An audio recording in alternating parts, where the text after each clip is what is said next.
Industria 4.0, en donde el maestro Ricardo Medina Alarcón, quien es nuestro conferencista invitado, impartirá su experiencia en este rubro. Para iniciar y darle el tiempo al maestro Ricardo, me gustaría leer algunas breves notas curriculares. En el terreno académico, el maestro Ricardo Medina obtuvo una ingeniería en comunicación y electrónica en el Instituto Politécnico Nacional y 2 posgrados en la Universidad Iberoamericana, uno en filosofía y uno más en finanzas corporativas. Laboralmente, acumula más de 27 años de experiencia colaborando en empresas como IBM, Telmex, Blackboard y Microsoft. En la actualidad, el maestro Ricardo participa en la iniciativa llamada Mega Habilidades, en la que se impulsa la educación y la innovación en instituciones y organizaciones a través de la creatividad, combinada con tecnología de vanguardia como el Internet de las Cosas, la realidad virtual y la impresión 3D. También participa como vicepresidente en el clúster de empresas de tecnologías de la información ProSoftware y líder del Comité de Innovación y Nuevas Tecnologías para la AMTI, Asociación Mexicana de la Industria de Tecnologías de la Información. Actualmente es un activo promotor del Internet de las Cosas y del aprendizaje móvil, que es el M-Learning o el M-Learning, el blockchain, design thinking y la industria 4.0. Tuvo la oportunidad de participar en el grupo de confianza que proveyó opiniones para la elaboración del mapa de ruta Industria 4.0 para México, el cual delinea las acciones estratégicas que como nación deberemos tomar para la adecuada instrumentación de esta tendencia tecnológica en nuestros sectores productivos. Ha impartido diversas conferencias y talleres de educación, tecnología, creatividad e innovación en todo México y a la América Latina. Es un honor para la Universidad de Celaya presentarles al maestro Ricardo Medina Alarcón. Démosle un fuerte aplauso. Ricardo, al contrario, muchas gracias. Buenos días, chavos, ¿cómo están? Qué gusto. Déjenme contarles que hace muchos años yo vine a dar una plática aquí, que tendrá yo creo que como unos 15 años. Y siempre la verdad siempre me ha gustado el perfil de los egresados de la Universidad de Celaya. Me parece que son chavos muy críticos y muy analíticos, y eso no es simple de encontrar. Y no lo digo porque están ustedes aquí, ni porque yo estoy aquí. Quiero contarles qué onda, qué rollo con este asunto de la industria 4.0. Es algo que se está mencionando cada vez más y es algo en el que ustedes inevitablemente van a tener que considerar al momento en que realizan algún proyecto en su carrera profesional. Siempre abro mis pláticas, chavos, con una moción de reflexión. ¿Se habían dado cuenta que son ustedes la generación más afortunada que ha existido en toda la historia de la humanidad en términos de disponibilidad de herramientas tecnológicas? Nadie ha tenido lo que ustedes tienen. No vayamos tan lejos, pensemos en sus papás. Imaginen sus papás a su edad quieren hacer un proyecto. ¿De qué tecnología disponían ellos? Del fax, de un teléfono que hacía. Hay una diferencia sustancial entre lo que ustedes tienen y lo que ha tenido cualquier otra generación. ¿Se acuerdan de lo que decía, chavos, el tío del hombre araña? Que a grandes atributos, ¿qué van a hacer con eso? Tiene que hacer algo distinto en referencia a lo que han hecho todos los demás chavos, a todo lo que han hecho todos los demás profesionistas. Ustedes tienen lo que nadie ha tenido en sus manos. Ojalá que terminando la plática tengamos alguna idea de cómo darle relevancia y disrupción a lo que nosotros queremos hacer. Sea lo que quiera que sean hacer, si quieren ser empleados, si quieren ser emprendedores, ojalá que quieran emprender, o si quieren colaborar en alguna institución, lo que ustedes quieran hacer, pero tienen que ser algo distinto. Platiquemos de 4 cosas, chavos. El contexto tecnológico y qué rollo con este asunto de la 4ª revolución industrial. ¿De qué carrera son ustedes? Tecnologías de información, ¿qué más? ¿Industrial? Ándale, el mero mole. ¿Qué otra carrera? ¿Química? Ah, qué bueno, qué bueno. Una de las carreras que más va a verse influenciado por esto. ¿Alguna otra? Bueno, qué bueno que hay un público plural. Vamos a ver el contexto, vamos a ver la importancia de la innovación, vamos a ver los elementos que yo pienso que ya después de instrumentar algunos proyectos de Industria 4.0, las cosas no son tan simples y no son tan obvias, no son imposibles, ni son tan complejas, pero no son tan obvias. Entonces, vamos a ver qué es lo que hemos aprendido en este respecto. Y como les mencionaba, ¿no? Ustedes están comenzando a disfrutar de una época bastante enriquecedora en términos de cómo la vida se les presenta ante la propuesta tecnológica. No bien hemos terminado de asimilar todo el asunto de las redes sociales cuando nos llega un nuevo paradigma. Evidentemente, quienes ya hemos tenido la oportunidad de ver transcurrir todas estas generaciones, nos damos cuenta de la riqueza de cosas con las cuales nosotros estamos enfrentando la vida, y la vida nos está absorbiendo en este mismo sentido. Llegan cosas maravillosas que hace 5 años hubiéramos pensado que era como ciencia ficción, muy futurista. No, chavos, las cosas están pasando muy rápido, como lo vamos a ver. Esta lámina a mí me gusta mucho, es de un futurólogo que se llama Frank Diana. Lo que dice este cuate es que en nuestro mundo cotidiano existen 5 pilares que van a proveer un aceleramiento tecnológico importante en este respecto. Se presentan escenarios y se presentan, por supuesto, todos los impactos en los cuales nosotros vamos a poder estar disfrutando como usuarios el impulso tecnológico que tenemos en este respecto. Y aquí está pasando algo bien interesante en términos de las carreras. ¿Saben qué, chavos? Cada vez los escenarios laborales son más interdisciplinarios. Yo vengo de viaje, el cliente por allá por el norte me dice: quiero poner un laboratorio de fintech. ¿Sí? Y me dice: ¿en qué carrera lo pongo? Ponlo afuera. ¿Por qué afuera? ¿Qué es lo que vas a hacer? ¿Vas a enseñarle a los contadores tecnología? ¿Le vas a enseñar a los ingenieros finanzas? ¿Le vas a enseñar a los economistas manejo de bases de datos? ¿Le vas a enseñar a los sistemólogos? Ponlo afuera. El asunto de la interdisciplinariedad de las carreras cada vez es un asunto más latente, y esta gráfica nos lo muestra. Edificios inteligentes. ¿Qué vamos a hacer? ¿Le vamos a enseñar al arquitecto sistemas o al de sistemas arquitectura?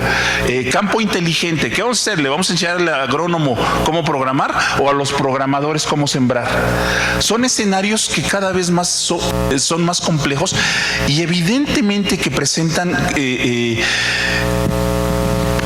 escenarios complejos que presentan un paradigma que no necesariamente habíamos considerado en este sentido con anterioridad. Entonces, este cuate de Frank Diana nos presenta esta serie de campos en los cuales toda esta tecnología va a tener un impacto directamente. No todo es miel sobre hojuelas. Esta lámina va acompañada también con desempleo, va acompañada con desajustes, va acompañada con crisis económica, va acompañada con el aniquilamiento de industrias completas. No es tan simple, pero no se asusten. Hay algunos estudios que están saliendo por ahí en el internet que dicen: la robótica va a llegar a desplazarnos a todos en nuestras actividades. Sí, pero no es tan malo, pues. Se dice que por cada empleo que se pierde en la manufactura a causas de la llegada de la robótica, se crea 1.5 empleos en otra área relacionada. De forma que sí vamos a tener que organizar muchísimo, tener una reorganización social, económica, científica, tecnológica, pero es inevitable. ¿Se acuerdan cuando, bueno, no se acuerdan, cuando llegaron las computadoras al mundo productivo? Todo el mundo decía: no, me van a desplazar, no, ya no voy a tener que hacer ver, pues sí se desplazaron muchas cosas, industrias completas desaparecieron, pero hoy en día, ¿quién niega el beneficio que la tecnología está teniendo dentro de los aparatos productivos? Chavos, ustedes tienen una vida digital, todos tenemos una vida digital. ¿Ya quién podemos estar sin el Uber, sin el celular, sin el Spotify? Ya tenemos un beneficio tangible de todo lo que la tecnología nos está proveyendo. La cuarta revolución industrial tiene la pregunta que puede simbrar y puede presentar muchísimas inquietudes en este respecto.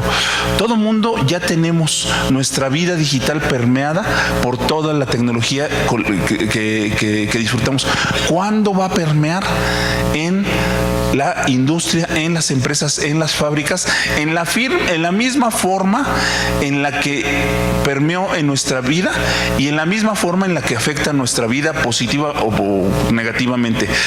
Un día dejen el celular en su casa y van a ver lo que es verse afectado negativamente por la dependencia de la tecnología. ¿Cuándo las empresas van a tener ese mismo nivel de dependencia de la tecnología conforme está llegando? De eso trata la cuarta revolución industrial.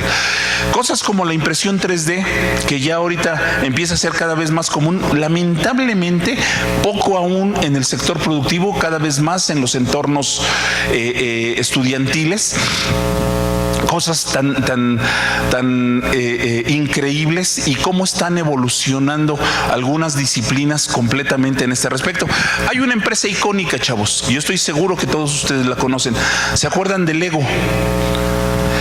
Esta empresa fabrica, cajitas con cubitos y elementos para que los chavos desarrollen cognitivamente sus habilidades y empiecen a hacer figuras, y eso es muy bueno.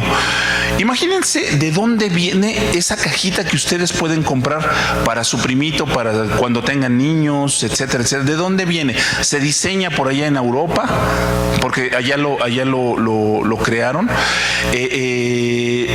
Lo mandan a fabricar. Eso ya es lo de menos en Vietnam, en México, en China, etcétera. Lo empaquetan, lo distribuyen, lo almacenan parcialmente hasta que llega al Walmart, hasta que llega a las tiendas de juguetes, y el usuario final tiene esa posibilidad de consumo. ¿Qué tiene que ver todo este asunto con la impresión 3D? Busquen un video en YouTube que habla sobre el futuro de la empresa Lego. En un futuro ya no les van a vender las cajitas con todos los componentes, les van a vender una impresora 3D. ¿Y de qué va a vivir Lego? Les van a vender los diseños digitales por internet.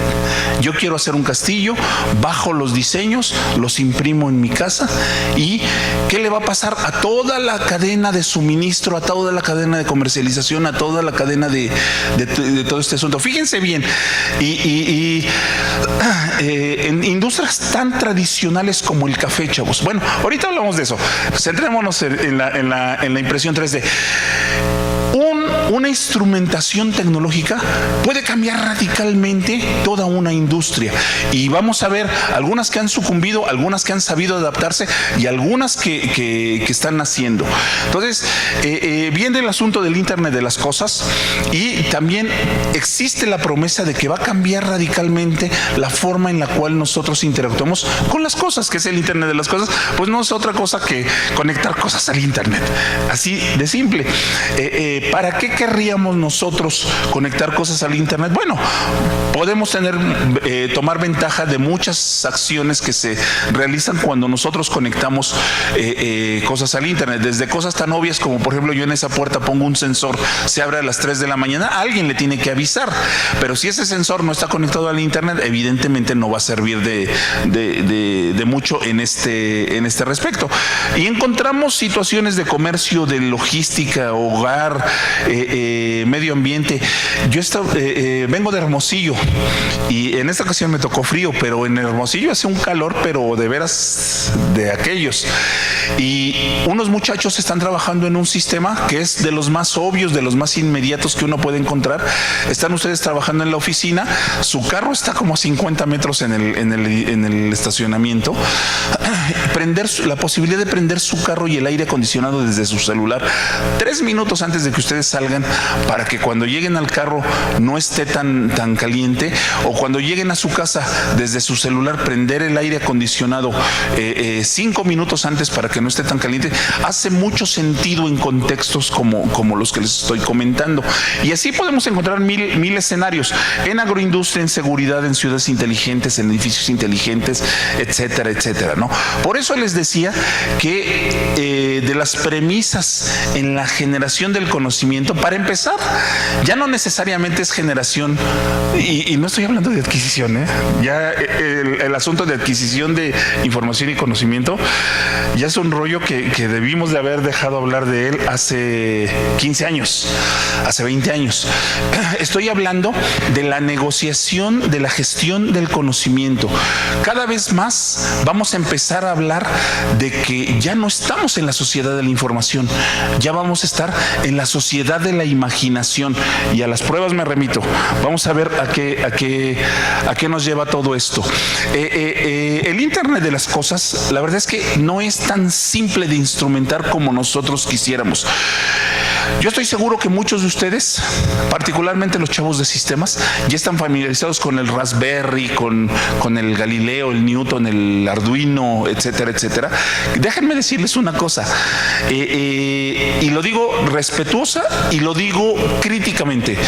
Cuando ustedes conectan un Arduino a un sensor y lo conectan a la nube y desde su celular prenden y apagan un foco en su casa, ¿saben qué, chavos? Es el principio, pero si ustedes me dicen que eso ya es hacer Internet de las cosas, yo les diría, pues sí, pero no. Sería tanto como hacer mi primer Hello World y decir, ya sé programar. Pues sí, pero no. Cuando ustedes se van a una nave industrial y tienen que armonizar decenas de sensores, sistémicamente es ingenuo pretender conectar sensor por sensor al Internet. Es ingenuo. Inclusive Arduino por Arduino es ingenuo. Entonces se tienen que hacer arreglos, se tienen que hacer hubs, se tienen que hacer buffers, se tienen que hacer un montón de cosas, y el asunto se complica particularmente en campos agrícolas, en naves industriales. Con esto quiero decirles que se requiere una visión holística al momento en el que se instrumenta un proyecto de Internet de las cosas en serio, en un ambiente productivo. Y no existen los perfiles todavía, todavía no existen los perfiles. Estamos habilitando electrónicos, mecatrónicos a programar, estamos habilitando ingenieros de software a aprender Arduinos, y estamos aquí como en el limbo, hasta aquí, en donde por ejemplo, déjenme mostrarles esta lámina. Aquí habilitamos especialistas en electrónica, mecatrónica, comunicaciones, en infraestructura física. ¿Por qué? ¿En qué programan estos chavos? En lenguaje C, ¿no? Quiero pensar. Luego vienen los programadores, los sistemólogos, ya cuando el dato está en la nube y empezamos la gestión y el utilizarlo. ¿En qué programan estos chavos? En Java, PHP, Ruby, Python, .NET, ¿sí? Y luego viene el delivery. ¿Cómo le entregamos la información al cliente? Evidentemente, no podemos ignorar que nuestro mundo ya es móvil. No me puedo imaginar que le entregamos un reporte impreso. Come on. Tenemos que entregárselo en su celular dinámico, reactivo, analítico, etcétera, etcétera. ¿Y en qué programan estos chavos? Pues en Android o en iOS, etcétera, etcétera. Ponte a armonizar que un lenguaje común entre todo el equipo. Se necesita un arquitecto, que no existe. Se necesita un especialista en la administración de la plataforma, que no existe. Entonces, es el tipo de complejidades que nos presenta la disrupción tecnológica, particularmente, y lo digo constructivamente, particularmente en entornos académicos, en los que no necesariamente reaccionamos al mismo tiempo en el que el asunto tecnológico viene. viene un asunto de fintech muy fuerte y viene un asunto que se llama blockchain. Déjenme decirles que blockchain, en mi opinión, es la instrumentación de tecnología más elegante que he visto en los últimos 20 años. Es una fregonería el asunto de blockchain y en muy poco tiempo ustedes van a tener que interactuar con ellos, ya sea como usuarios o sea como creadores, para estar instrumentando este tipo de proyectos. Blockchain viene a presentar un paradigma completamente distinto. Típicamente se entiende blockchain como Bitcoin. Es una aplicación. Hay miles de aplicaciones que ustedes pueden generar sobre el blockchain. Bitcoin es una de ellas. Las ventajas de Bitcoin, por supuesto, son heredadas de blockchain. La virtud no es de Bitcoin. La virtud es de blockchain. Decía mi abuelo, cuando se ponía traje y se ponía corbata y se ponía así bien guapo, mis tías le decían, qué guapo te ves, papá. Y mi abuelo les decía, no es el traje, es la percha. En el caso del Bitcoin, no es el Bitcoin, es blockchain. Blockchain es la percha y presenta el paradigma más interesante y más elegante que yo he visto en los últimos años. Y créanme que ya he visto muchas cosas. Ustedes están muy chiquitos, pero ya hay quienes tenemos un rato en este asunto. Ojo con blockchain, van a ver que va a venir a presentar muchísimos cambios en muchísimas de las cosas que nosotros hacemos. Entonces, el contexto tecnológico, chavos, no podía ser mejor. Ustedes son, de veras, son una generación muy afortunada. Miren, cuando yo egresé, entré a trabajar a la IBM y fíjense la ingenuidad tecnológica que teníamos en ese momento. Nos llegaban las PS2, que eran unas computadorzotas así grandotas, como servidores más grandes que servidores ahorita, y les instalábamos una tarjetota así para correr un video chiquititito y que se veía apenas así todo pixelado. Nos maravillaba. Y ahorita es una ingenuidad pensar que un video no puede correr en un dispositivo de los que tenemos en la actualidad. Perdón, regresemos a esto. Viene el asunto de la cuarta revolución industrial. ¿Por qué es la cuarta revolución industrial, chavos? Porque a lo largo de toda la humanidad ha habido 4 paradigmas en este respecto. Primera, cuando se inventó la máquina de vapor y pudimos mover muchísimo peso apoyados con un dispositivo de esta naturaleza. Segunda, la electricidad. Imagínense las fábricas sin electricidad. Ahora póngales electricidad. Evidentemente la producción se disparó exponencialmente. La tercera revolución industrial se da cuando se inventó la electrónica, cuando empezaron en su momento los bulbos y todo ese tipo de cosas en los 60, 70. Y la cuarta revolución industrial se da al momento en que se presentan Internet de las cosas, sensores, drones, Big Data, Analytics, blockchain, todo este tipo de cosas. ¿Cómo va a impactar al sector productivo, chavos? ¿Qué impacto va a tener toda la plétora de tecnología que estamos viendo, que estamos disfrutando y que estamos empezando a considerar que va a impactar al sector productivo? Porque nuestra vida ya le impactó. Y si no me creen, dejen el celular en su casa un día.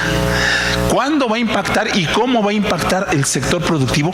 Es el asunto de la cuarta revolución industrial. Países importantes europeos ya tienen su ruta económica trazada alrededor de la cuarta revolución industrial. Alemania tiene su plan ya trazado desde hace muchos años. Los Estados Unidos, Sudáfrica, China, Japón, evidentemente tienen que empezar a considerar qué van a hacer con su base productiva ante la llegada de todo este tipo de tecnología. Entonces, no les exagero si les digo que los expertos consideran que la cuarta revolución industrial va a ser una de las grandes tendencias tecnológicas en términos productivos para los siguientes 30 años. Realidad aumentada, ciencia de datos, Big Data, todo este tipo de tecnología, ¿cómo va a impactar en cada uno de los aspectos que generan riqueza bien entendida en nuestra sociedad. Este es el mapa, este sería uno de los mapas completos en los cuales pudiéramos estar pensando que la tecnología va a impactar positivamente. Desde la entrada, ciberseguridad, la nube, el Internet de las cosas, Big Data, e-commerce, la logística permeada por supuesto por sensores, por GPS, vehículos autónomos, sistemas cibercívicos, robots, robótica colaborativa, impresión 3D en entornos de ciudades inteligentes, de redes eléctricas inteligentes, todo permeado por un seguimiento y una serie de datos que pudieran ser muy interesantes en este respecto. Hace un par de años, 2016, casi 3 años, se empezó en México un esfuerzo que se llama el mapa de ruta de la industria 4.0, que es qué es lo que tiene que hacer nuestra nación para poder llevar a buen puerto los esfuerzos de instrumentar la industria 4.0 en nuestro país. ¿Por qué? ¿Qué pasa, chavos? Imagínense en un entorno competitivo. Ustedes son el primero o el segundo lugar del promedio de su grupo, ¿sí? Y sale un nuevo sistema que les permite hacer aprendizaje a través de realidad virtual. Y usted dice, no es momento. Yo estoy re bien, estoy primero o segundo lugar de mi grupo, ¿para qué lo compro? Y alguien lo compra.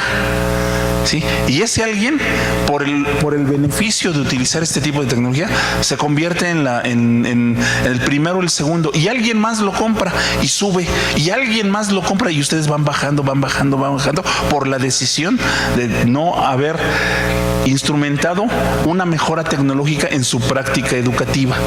Es un ejemplo. ¿Qué pasa con las fábricas? La fábrica de allí enfrente que produzca, granos, ¿sí? Dice, no es el momento, yo estoy a todo dar, soy el líder en el mercado, y alguien sí lo instrumenta y empiezan a bajar. ¿Qué pasa con el Estado? ¿Qué pasa con Guanajuato?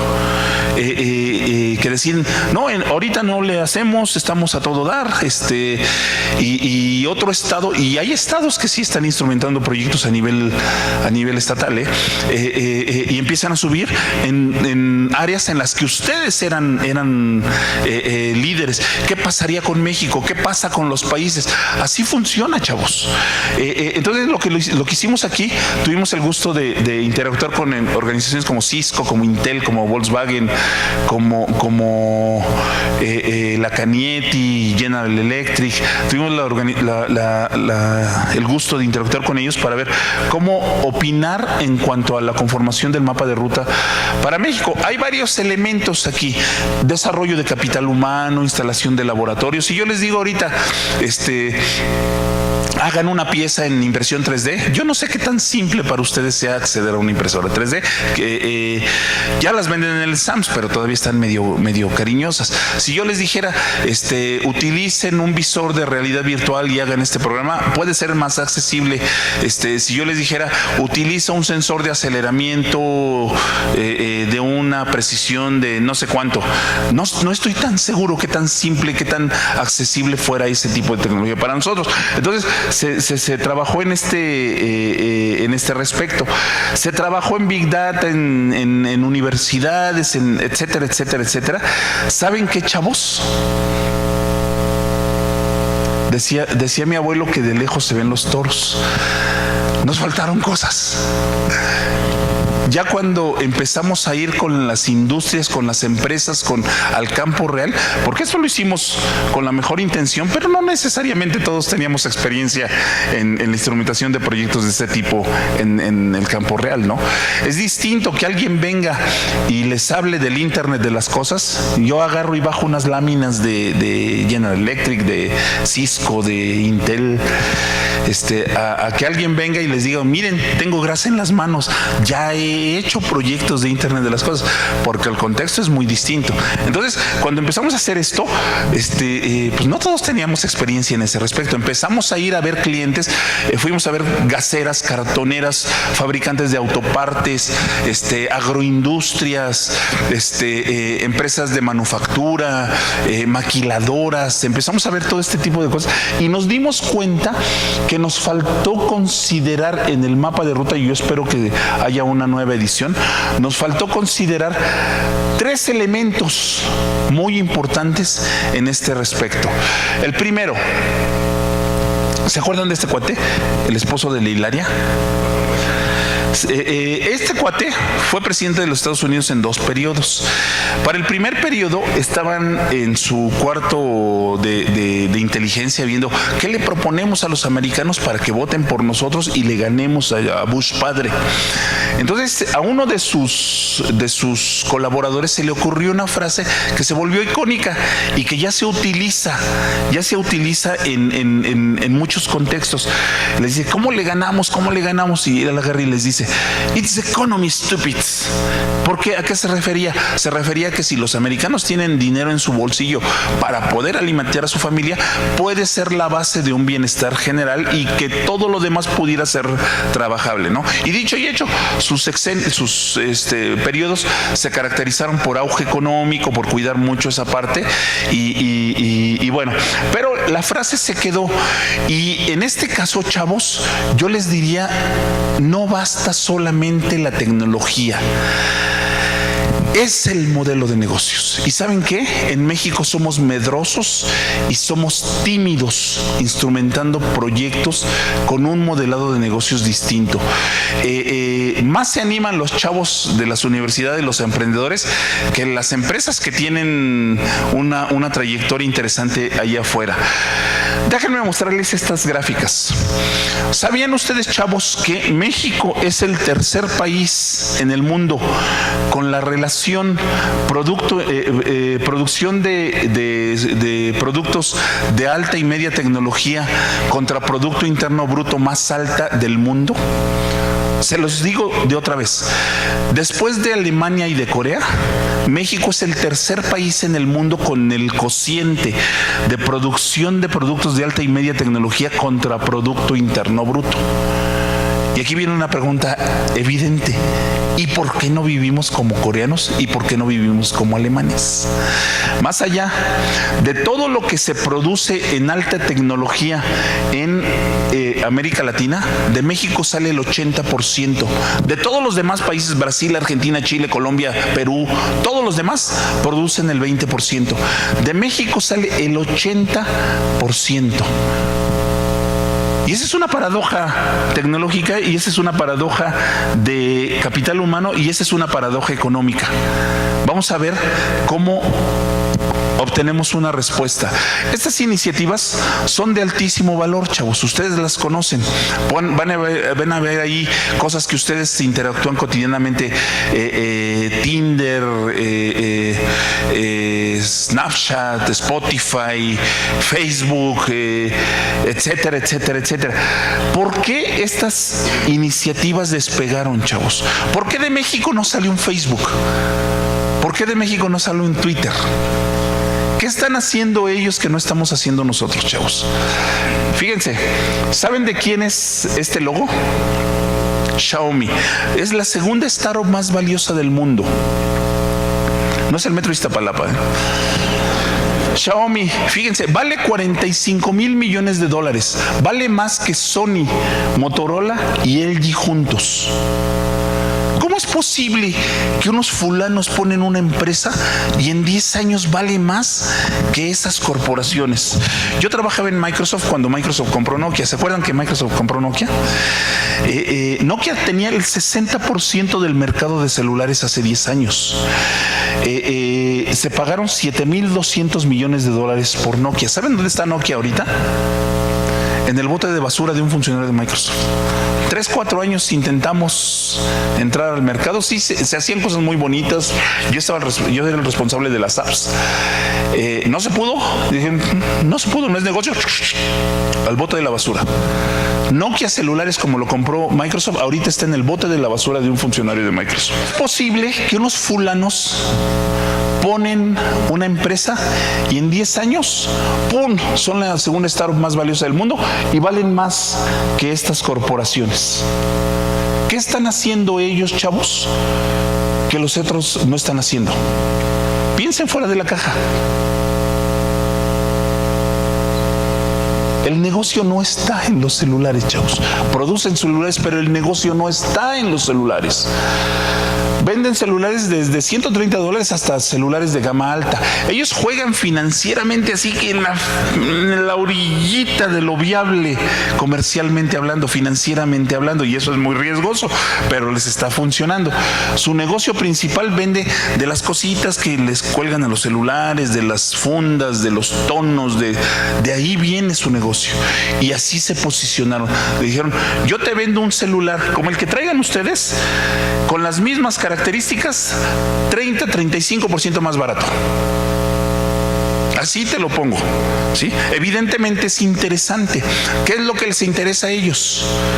Que les compren tonos, fundas, todo ese tipo de cosas. Y ¿saben qué, chavos? Ya están empezando a vender la aplicación y el dispositivo para que ustedes conecten su licuadora en su casa y desde su celular prenden y apagan su licuadora. No sé para qué querría yo prender y apagar la licuadora, pero pueden prender y apagar lo que ustedes quieran, el ventilador, la televisión, etcétera, etcétera.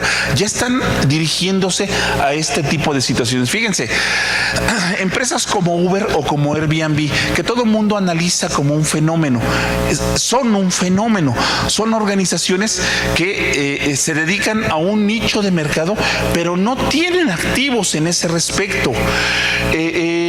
Uber vale más que Televisa, Cemex y Bimbo juntas, y se dedica a taxis, por supuesto, y no tiene un solo taxi en todo el contexto.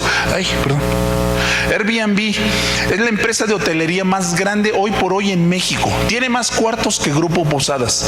¿Y saben cuántas propiedades tiene? 0. ¿Qué es lo que están haciendo estas empresas, chavos?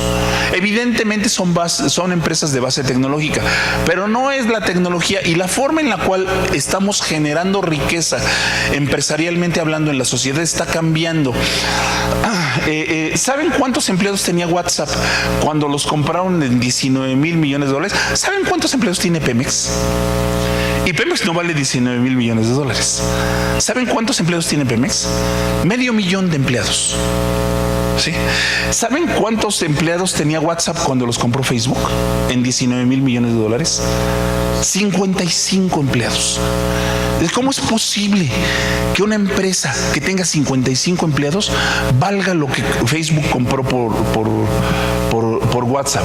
Y vienen caballos negros y están redefiniendo empresas. Oyeron hace algunos días, ayer le regué, di esta plática, estaba la prensa, y había gente de Televisa y bueno, ¿saben? Han oído hablar que hace no muchas semanas despidieron al presidente de Grupo Televisa. ¿Saben quién fue el caballo negro? Netflix. Ya quien ve el Correcaminos a las 6 de la tarde en el Canal 5. ¡Come on! Ni mis hijos lo ven. Yo nada más veo televisión abierta para noticias y deportes. Es para lo único que veo televisión abierta. Todo lo demás es Netflix, chavos. Televisa y TV Azteca se están viendo en problemas porque la propuesta de valor de este tipo de empresas son muy convenientes para el usuario. Hace 20 años nos tenían ahí esperando a Rosa Salvaje un día así y el otro día también y el otro durante años. Ahora si me da la gana, voy, me meto a mi sillón, pongo la serie y hasta que me dé la gana. Esa es una propuesta de valor que Netflix le pone a consideración a los usuarios y que prácticamente está redefiniendo industria. ¿Quién se iba a imaginar hace 10 años, chavos, que Televisa iba a estar en problemas? Spotify. La historia de la música digital es muy fascinante. Hay un libro por ahí que luego les puedo pasar el título, que habla de cómo ha sido la música digital. Y déjame decirles que empezamos desde una situación anacrónica para el usuario, anacrónica, en el que el menos importante siempre era el usuario. ¿Por qué? Porque somos tantos que se vende lo que sea, ¿sí? Yo me puedo lanzar como artista y como hay tanta gente evidentemente alguien va a comprar mi disco. Cuando yo tenía su edad, chavos, si yo quería una canción tenía que comprar todo un disco así grandote negro, aunque las demás canciones no me interesaran, ¿sí? Ustedes evidentemente ya tienen un nuevo paradigma. Si es que lo quieren comprar o pagar la suscripción. Amazon, yo traigo ahí mi tabletita, traigo 300 libros en una tabletita que vale medio kilo, que pesa medio kilo. Alibaba, que por cierto vende más que Amazon. Y si no me creen, chavos, que no es la tecnología, bueno, déjenme decirlo otra vez, no es solamente la tecnología, es el modelo de negocio. ¿Quién de aquí tiene un iPhone? Que no les dé pena, no es tan malo. Yo nunca he sido un Apple Boy, nunca, y no creo que lo sea. Fíjense, chavos, Apple, quien les diga, Apple es la empresa de mayor valor en el mundo por la calidad de sus productos, no les está diciendo la verdad. No les está diciendo la verdad. Fíjense, empezaron por los años 80 vendiendo productos pues más o menos bonitos, más o menos funcionales, más parecían una secta, más parecían un grupito así bien marginal de los usuarios de cómputo. Llegaron a estar en la bancarrota, sacaban cosas y cosas, tecnología, llegaron a estar en la bancarrota. Cuando esta empresa fundamentó su propuesta de valor en la apariencia, en la facilidad de uso y en la tecnología de sus productos, miren, así ya cuando alcanzaban 4% del market share, echaban cohetes para arriba porque realmente nunca pudieron. Llega el año 2000 y sacan algo que se llama iPod, que estoy seguro que ustedes conocen todos. El iPod no fue ni de lejos el mejor dispositivo de música digital. Microsoft tenía el suyo, yo todavía tengo el mío, que se llama Zune. SanDisk sacó el suyo, Kingston sacó el suyo, y los demás se murieron, y este no se murió. ¿Qué fue lo que hizo Apple aquí? Que el mismo mercado dijo, ¿qué están haciendo estos? ¿Sí? Y de aquí a los cuernos de la luna. Hoy Apple es la empresa de mayor valor en el mundo y genera más riqueza que muchos países del planeta juntos. ¿Qué es lo que hizo Apple que no hicieron los demás para que el iPod no se muriera? ¿Vender qué, perdón? Ok, ¿y cómo se llama eso? iTunes, chavo. Sacan el iTunes y replantean el mercado de la música. Replantean la forma en la que el usuario, empiezan a pensar en el usuario. La propuesta de valor por primera vez en la historia favorece al usuario, no al artista, no a la empresa, por primera vez en la historia piensan, ¿tú quieres esta canción? Compra esta canción. Antes del asunto de las suscripciones, ¿no? Empezaron a jugar con los modelos de negocio y de ahí para el real, miren, se fueron a los cuernos de la luna. Pero la premisa es, chavos, ellos se dedicaban a tecnología y se la chiquiteaban ahí, pues más o menos, más parecían un grupito, parecían más fans que usuarios. Empezaron a cambiar el modelado de negocio y se fueron a los cuernos de la luna, chavos. Entonces, con esto quiero decirles que no solo es tecnología. No solo es tecnología. Miren, yo tengo el gusto de ser jurado en muchos eventos de innovación y de prototipos de estudiantes y algunas cosas son interesantes. Se ven prototipos que uno dice puede funcionar. Y le pregunto al muchacho, ¿y cómo lo vas a vender? No, pues voy a poner un localito ahí en el centro del pueblo. Digo, no, haz un modelado de negocio diferenciado, hazlo disruptivo, hazlo a gran escala, con largo alcance. Otro asunto que nos debería de doler es el asunto de la innovación. Yo creo que sería absurdo que alguien viniera aquí y dijera no estamos de acuerdo en la innovación. Por supuesto que todos estamos de acuerdo. Yo quisiera preguntarles, chavos, ¿quién maneja una metodología de innovación? Y tan importante es esto que si ustedes no manejan una metodología, lo más probable, bueno, no lo más probable, haya una alta probabilidad en que su proyecto no necesariamente tenga una aceptación en el mercado. ¿Cuál es la diferencia entre creatividad e innovación, chavos? ¿Qué es la creatividad? ¿Qué es la innovación?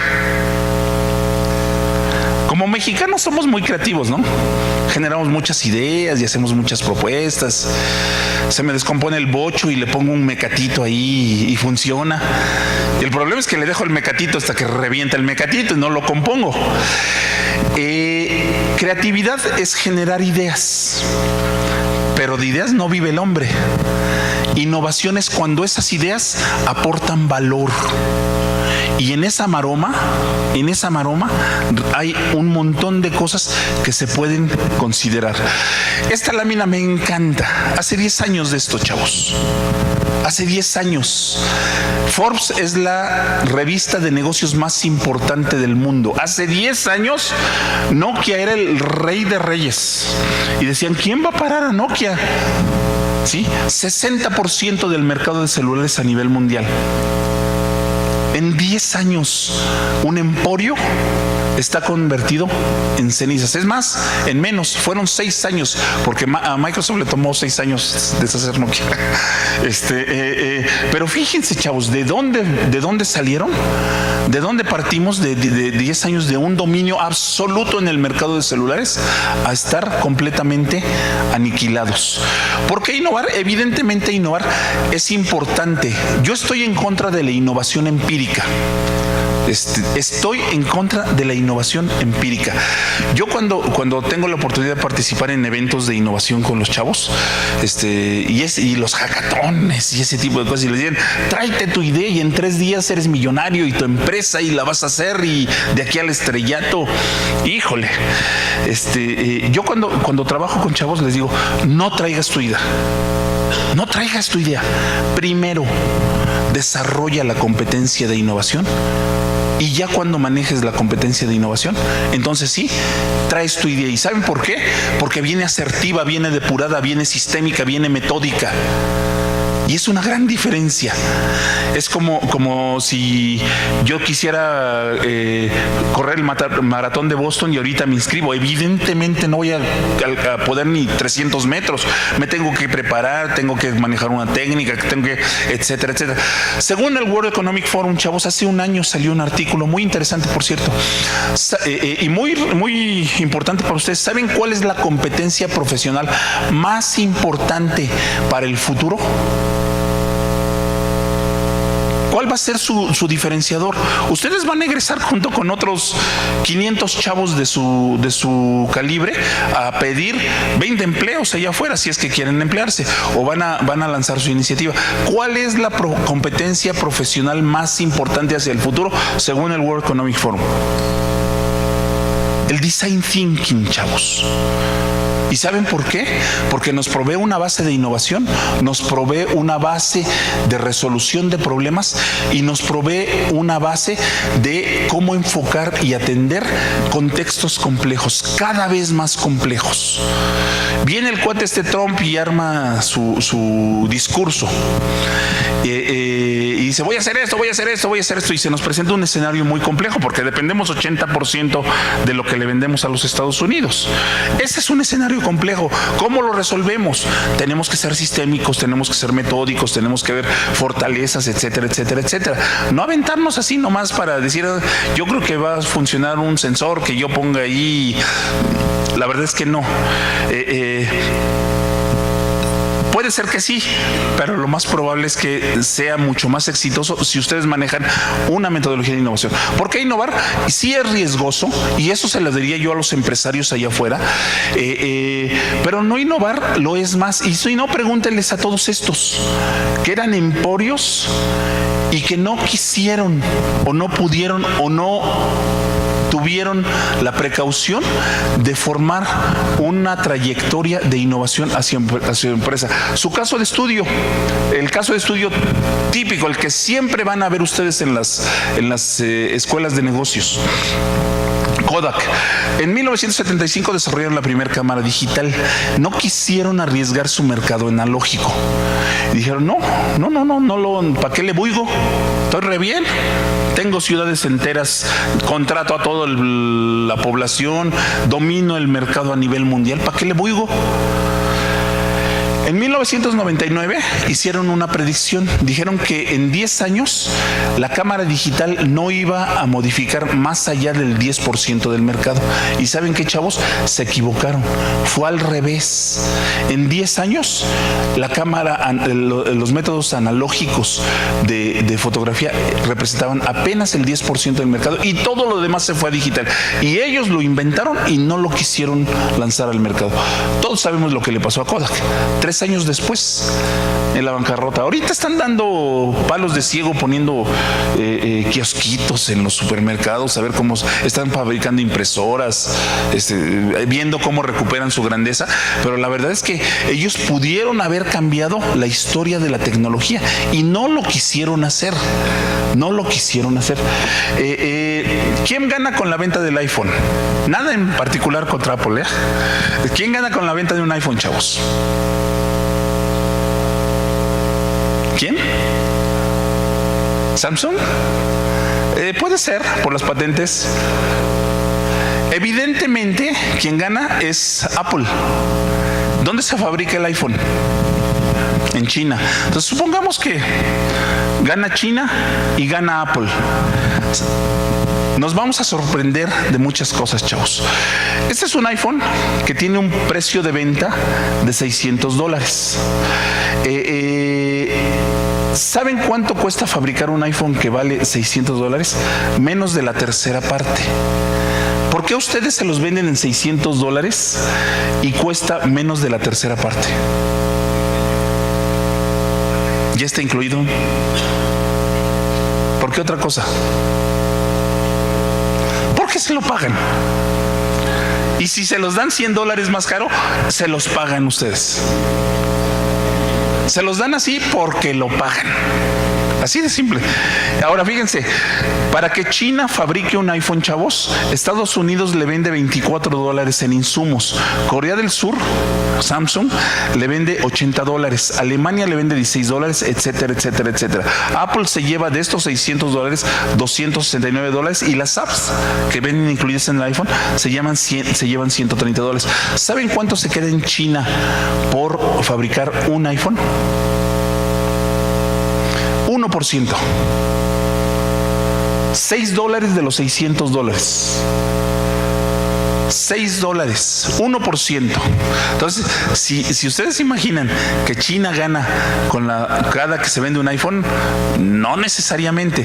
Esta es la tercera paradoja que presentamos. La primera es, ¿por qué no vivimos como alemanes o como coreanos, teniendo los números que tenemos? Segunda, ¿por qué si tenemos ese índice de que producimos el 80% de los productos de alta tecnología en América Latina? Y tercera, ¿por qué ¿por qué China no necesariamente gana tanto en la producción de un iPhone? Este es el automóvil de más alto valor agregado que se vende en el mercado y que se produce en México. Es el Jetta y vale unos $20,000. ¿Saben cuánto se queda en México por cada Jetta que se vende? Ojalá. 1,730, $8.6. Perdón, 8.6% del valor completo del Jetta. ¿Qué estamos haciendo mal, chavos? Y no me vayan a malentender, la maquila no es mala. La maquila no es mala, que venga toda la maquila que sea. De hecho, un obrero que trabaja en la industria automotriz como armador de automóviles gana lo doble que cualquier otro obrero de cualquier otra industria. No es mala la maquila. El problema es que nos quedemos armando. Fíjense, esta lámina este libro es muy interesante. Cuando tengan oportunidad, échenle un ojito. Se llama Interconnected Economies, y es de la OCDE. Esta gráfica se llama la sonrisa del valor. Fíjense cómo se comportaba la sonrisa del valor hace algunos años. Es la línea punteada. ¿Sí? En las economías tradicionales no estaba tan diferenciado el asunto de producción, no estaba tan disparado el asunto de diseño, marketing, servicios, investigación contra producción. ¿Por qué no vivimos como alemanes? ¿Por qué China gana tan poco? ¿Por qué nosotros ganamos marginalmente en la producción de todo lo que hacemos? Porque nos ubicamos aquí. Esto es valor, esto es riqueza, ¿sí? Esta es cadenas de valor. ¿Sí? Nosotros y China nos ubicamos aquí. Alemania y Corea se ubican acá. Por eso les digo que estamos saliendo de la era de la información y estamos entrando a la era de la imaginación. Y el valor agregado va a venir dado por imaginar y por crear cosas con metodologías, por favor, pero va a venir construido por este tipo de situaciones. Entonces, todo este choro que les estoy echando, ¿ahora qué hacemos? ¿Qué hacemos? Ya tenemos al buey en la barranca. Fíjense, si nosotros no empezamos a trabajar el asunto de la cuarta revolución industrial, ¿saben qué pasó en la tercera revolución industrial? ¿Saben con quiénes nos comparaban en ese entonces, en los 60, 70? Con Corea. ¿Con qué otro país? Con Vietnam, con países de ese pelo. Inclusive España estaba mucho más amolado que nosotros. Esos países despegaron y a nosotros nos dejaron en el tercer mundo. En ese momento se acuñó el término del tercer mundo, de los países no industrializados, más bien es de los países que no incluyeron tecnología en su industrialización. Y eso fue uno de los grandes errores más notables que podemos haber cometido. Entonces empezamos a ver qué pasa con los factores en los sistemas de innovación. Hay muchísimos estudios nacionales e internacionales. Por ejemplo, del Global Entrepreneurship, la M no me acuerdo qué es, Endeavor, de la OCDE, etcétera, el World Economic Forum, y todos miden distintas cosas. Si nosotros nos fijamos qué está haciendo Silicon Valley y qué estamos haciendo nosotros y qué está haciendo China, empezamos a encontrar cosas interesantes. Por ejemplo, lo que está completamente en verde es que tienen muy buen ecosistema en esos puntos. ¿Por qué no necesariamente en capital humano? Porque hay mucho trabajo y la gente rota de empresa a empresa porque no tienen problemas encontrando trabajo, y eso encarece el capital humano. En China también tienen sus retos. Estos cuadros son los que hicimos el resumen de los elementos que se miden en cada uno de estos estudios. ¿Cómo andamos en México? Tenemos retos, sí tenemos retos. Hay algunos que no podemos hacer mucho, ¿no? Por ejemplo, en diseño de modelados de negocios, no estamos bien. Aparte de los chavos emprendedores, el sector productivo no se anima a hacer modelado de negocios. Yo aprecio mucho el entusiasmo, el ímpetu, las ganas de los emprendedores, pero ¿saben qué, chavos?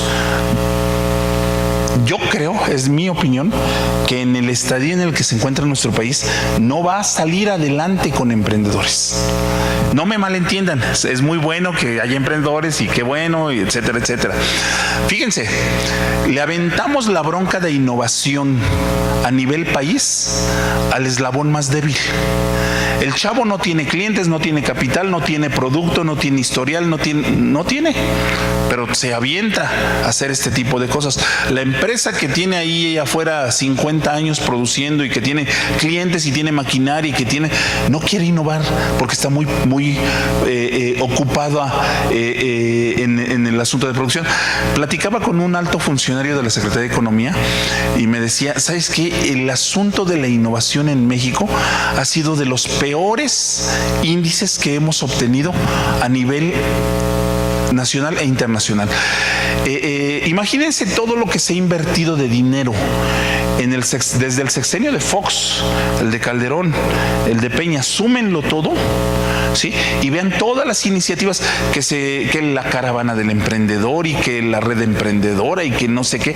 ¿Saben cuál es el índice de bateo de todo lo que hemos invertido como país en el ecosistema de innovación, chavos? Imagínense un número malo, empeórenlo, 2%. 2%. Llegamos al absurdo, chavos, de que hubiéramos podido agarrar toda esa lana y a todos los que inscribieron un proyecto de emprendedor, no hagas nada, te voy a dar 6,000 pesos al mes.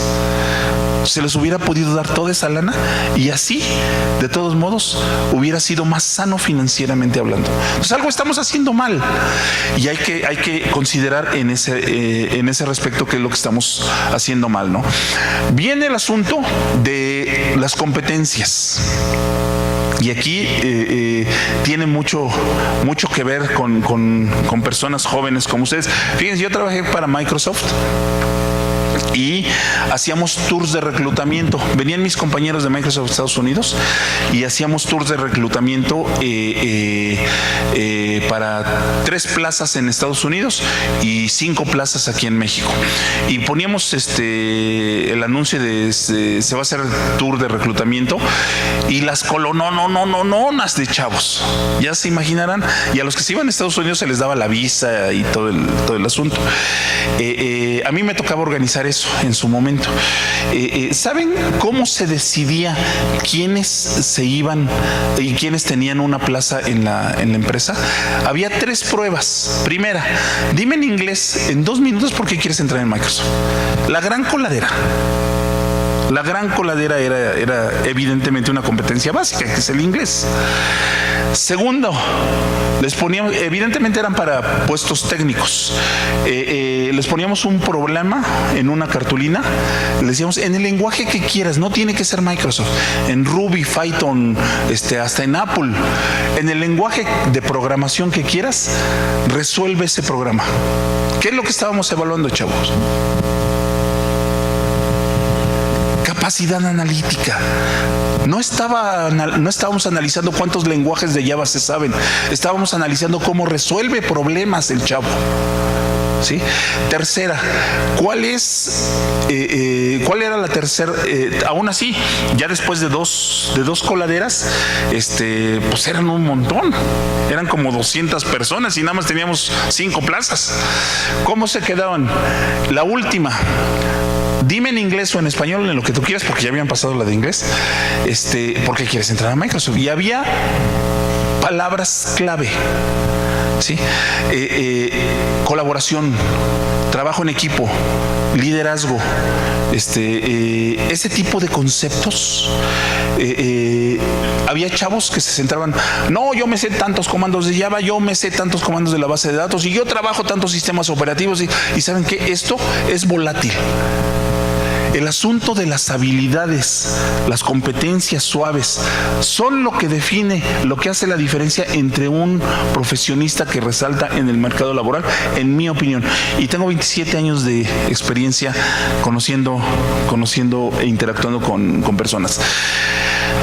Fíjense, en 2015, esta es la gráfica de cómo dependíamos económicamente de los ingresos externos: automotriz, remesas, agroindustria, petróleo y turismo. Nuestro gran orgullo, el bigote de la familia, el sector automotriz. Todos estamos orgullosos de nuestro sector automotriz, ¿sí? Ya se dieron cuenta cómo grandes emporios, grandes empresas, de un momento a otro, menos de 10 años, van del cenit al nadir. Esta señora es la presidenta de General Motors y dice que la industria automotriz va a ser la que más va a cambiar en los siguientes años. Hay 2 caballos negros, chavos. ¿Cuáles son los caballos negros? ¿quiénes van a cambiar sustancialmente la industria automotriz? Y está a la vuelta de la esquina, ¿eh? Fíjense bien, es nuestro orgullo nacional, nuestra industria automotriz. ¿Por qué? Por todo lo que implica, todo el ecosistema. Pero nuevamente, como la cajita de Lego, ¿no?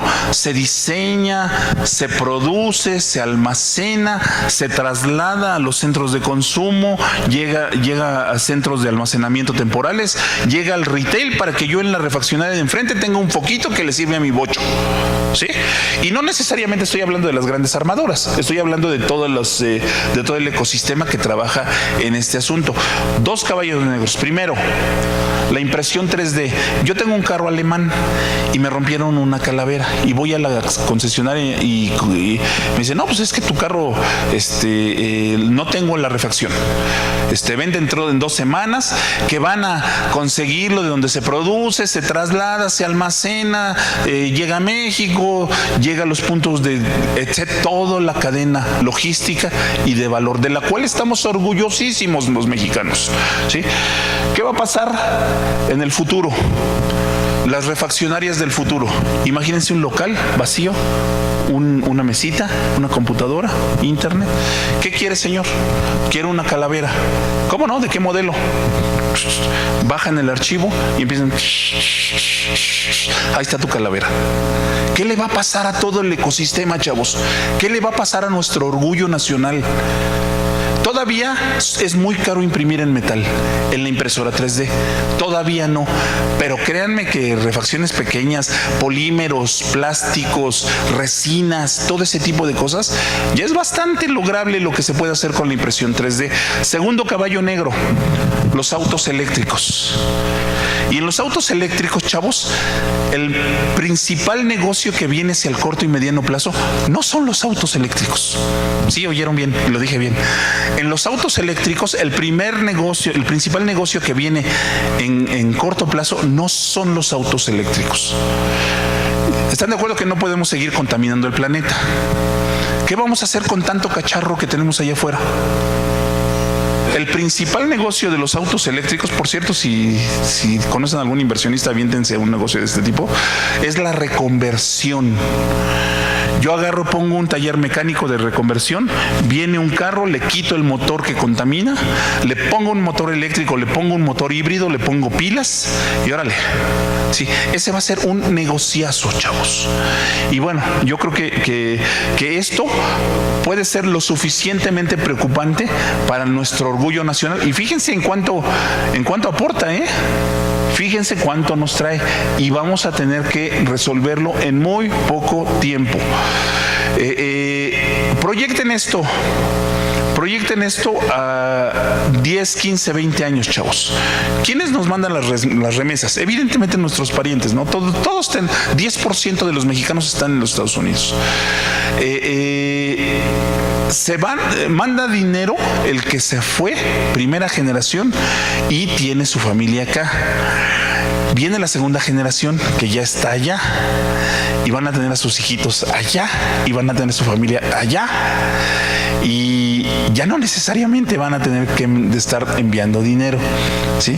Porque ya el contexto se desarraiga y esto en cierto momento va a llegar a un tope y va a empezar a declinar.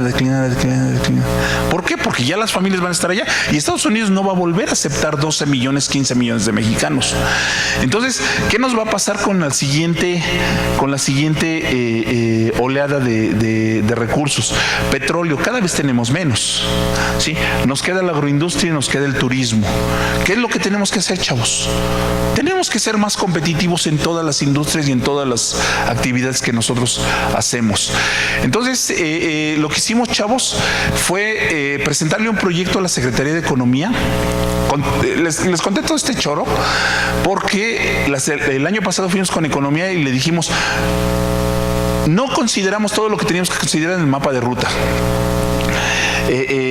no sabíamos, casi nadie teníamos experiencia haciendo proyectos. Ya ahorita pues ya tenemos, como les decía, ya tenemos grasa en las manos, ya sabemos cómo instrumentar un proyecto, pero uno a uno no vamos a terminar.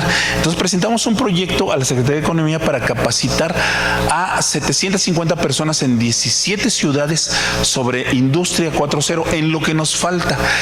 Y Economía dijo, sí, muy necesario, te fondeó el 70% del proyecto.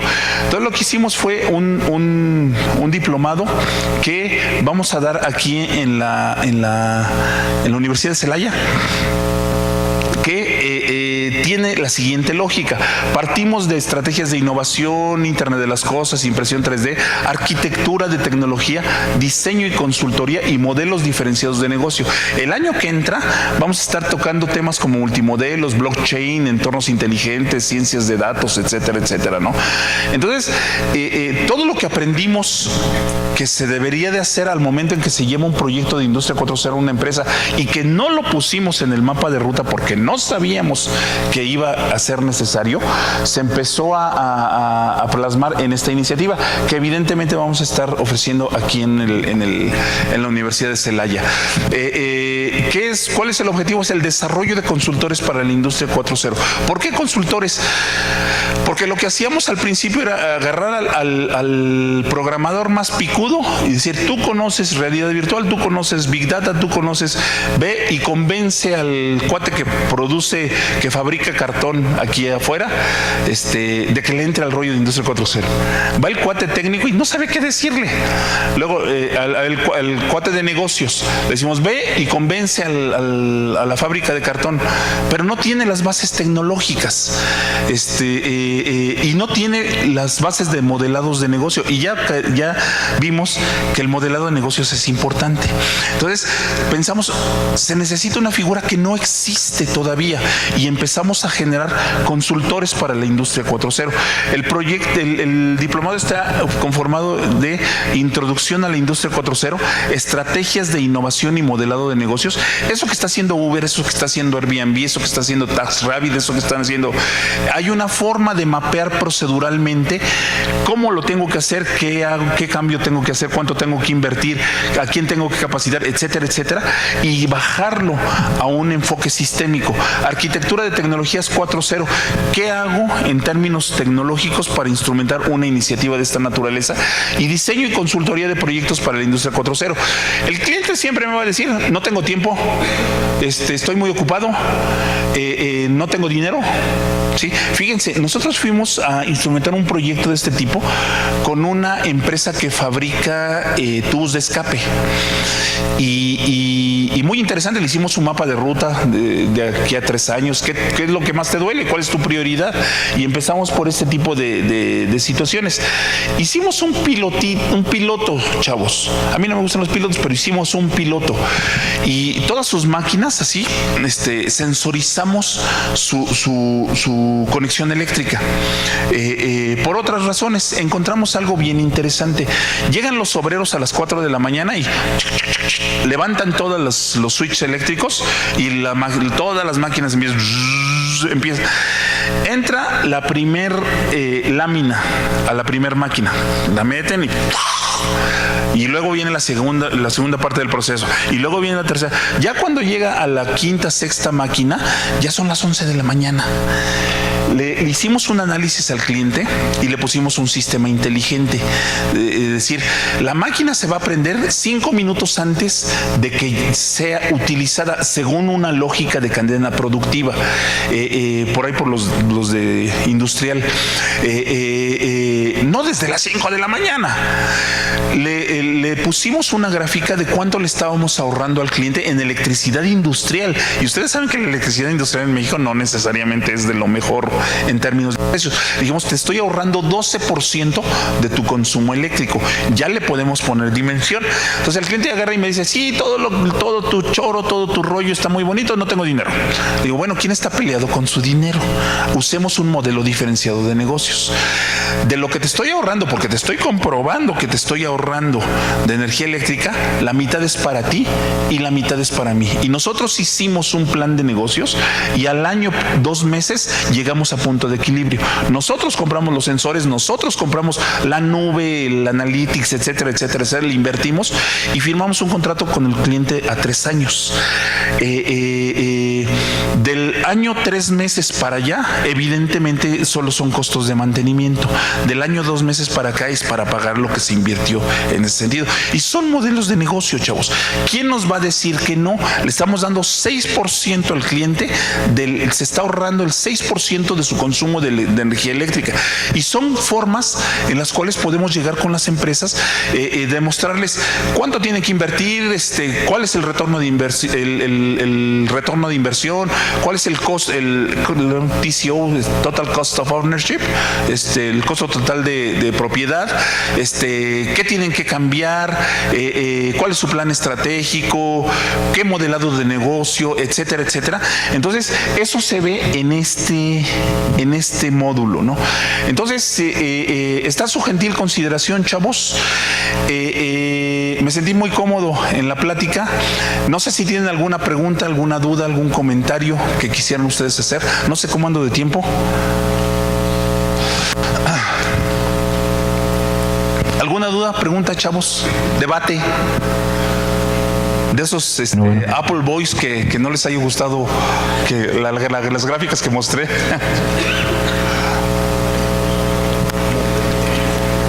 ¿Preguntas? ¿Dudas? ¿Comentarios?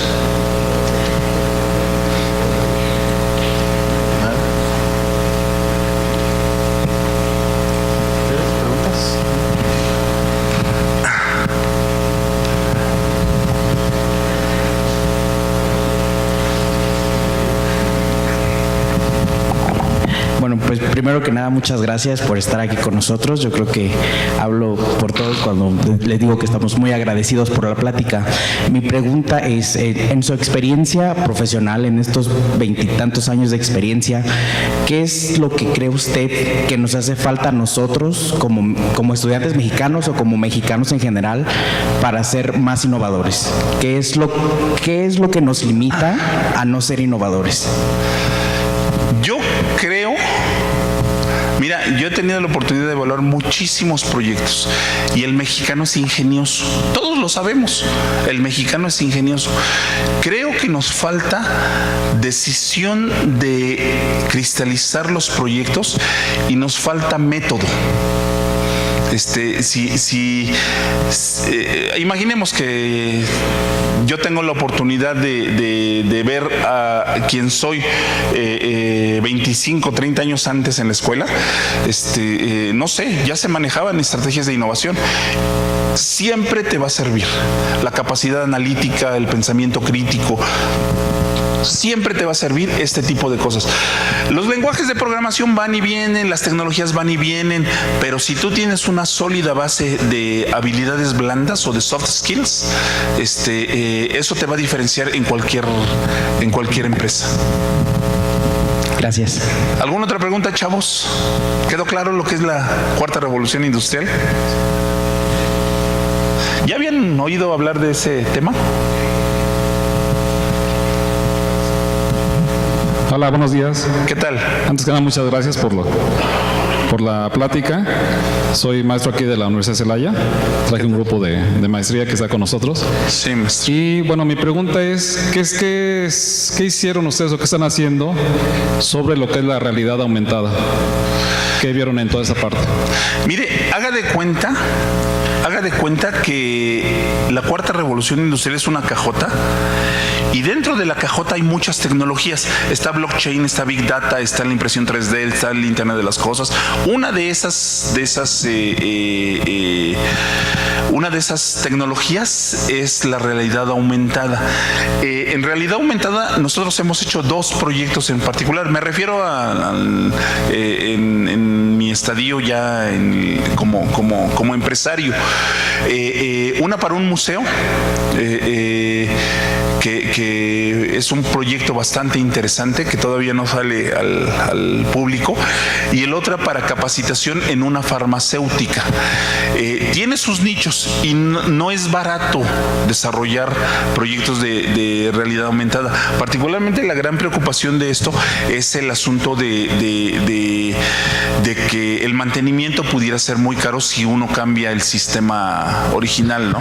Pero esas son las dos cosas que hemos hecho, y hemos hecho una tercera. Hace un par de años también la Secretaría de Economía nos contrató para capacitar a un número de personas, y dimos talleres de realidad aumentada en varias sedes y en varias instituciones. Eso es lo que hemos hecho a la fecha. Preguntas, chavos, comentarios, inquietudes. ¿Qué les preocupa? ¿Qué no les gusta? ¿De la plática o del entorno tecnológico? Hola, buenos días. Hola. Me llama la atención, por ejemplo, de todas las paradojas que hoy vimos, y que la raíz de todo esto sea el método, que no somos metódicos y sistemáticos. Y yo estoy de acuerdo personalmente, creo que a mí me falta mucho esa parte, pero también pienso que va más allá, es también parte como de nuestra cultura. No sé si comparta esta visión conmigo, igual que el gobierno nos educa de una manera, nuestro sistema educativo está hecho para crear mano de obra y no para ver más allá. Sí, usted tiene toda la razón. Un día, hace unos meses, me invitaron a una plática en una facultad de economía, y el tema de mi plática fue cómo vivir en entornos productivos diseñados en el salinismo. ¿Qué tiene que ver así 18, 20 años de ese rollo?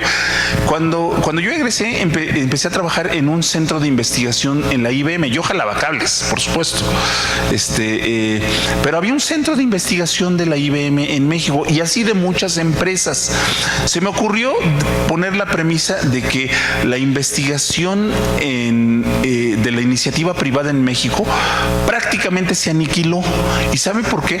Porque cuando entró Salinas, entró mucho con el asunto de política liberal económica, o neoliberalismo que le llaman, y dijo, a ver, vamos a revisar.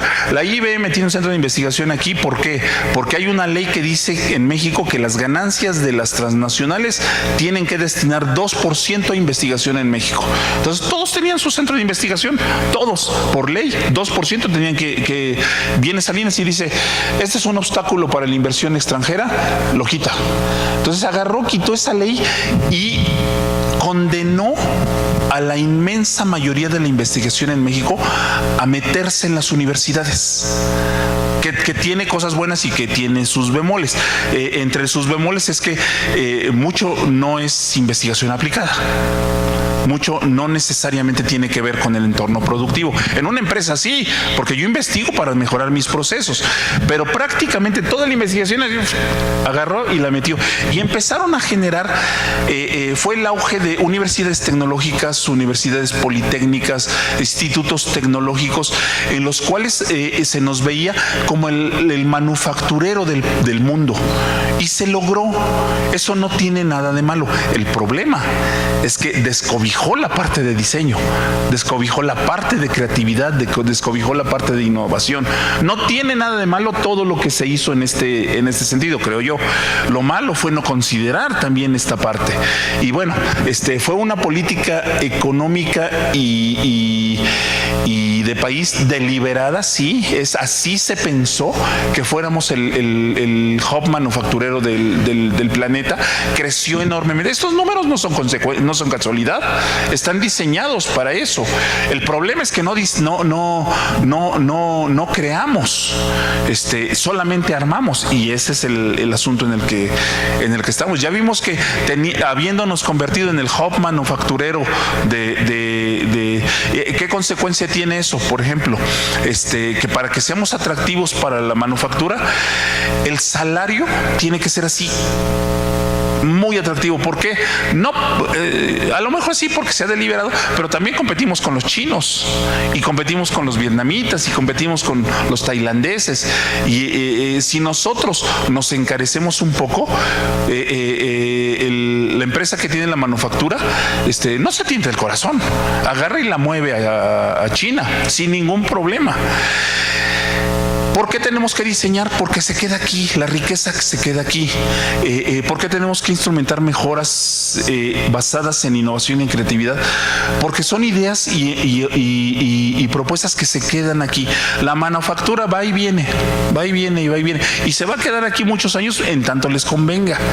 Pero si nosotros desarrollamos competencias para crear, yo creo que otro contexto sería. Usted no está equivocada. Fue una política pública deliberada en su momento. Insisto, no es tan malo, se logró parcialmente. La bronca es que no cultivamos la parte de creatividad.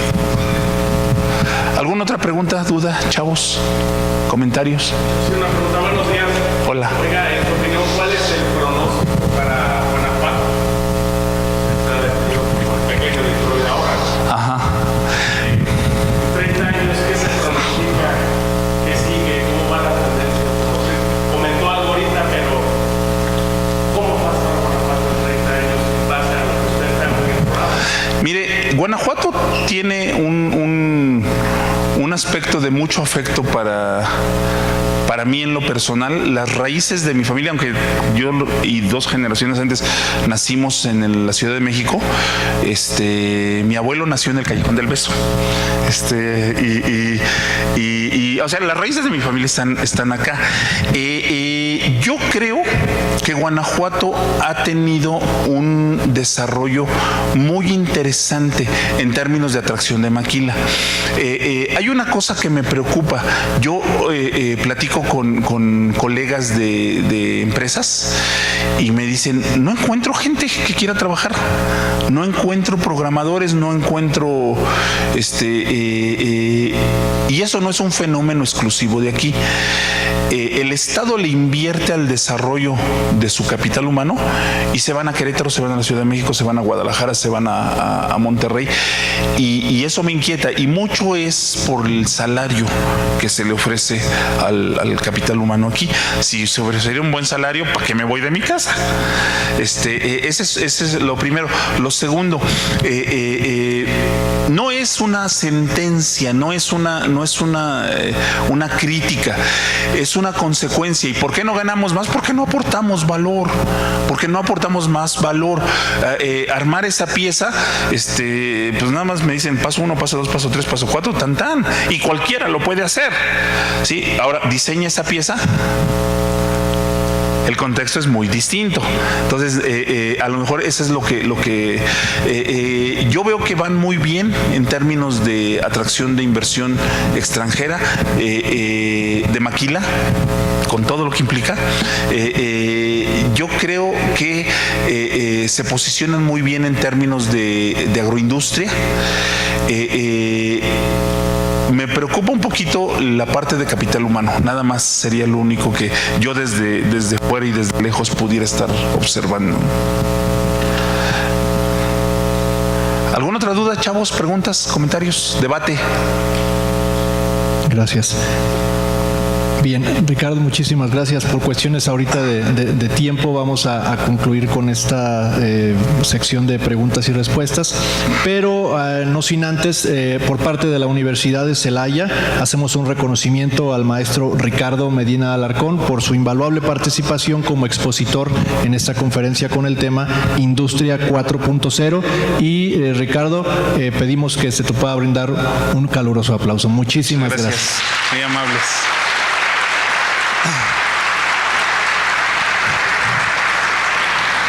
Muchas gracias, profesor. Muy amable. Muchas gracias. Muchas gracias a ti, Ricardo. Gracias, chavos. Gracias a todos por su asistencia. Esperamos hayan estado contentos con esta conferencia. Gracias. Ricardo, muchísimas gracias.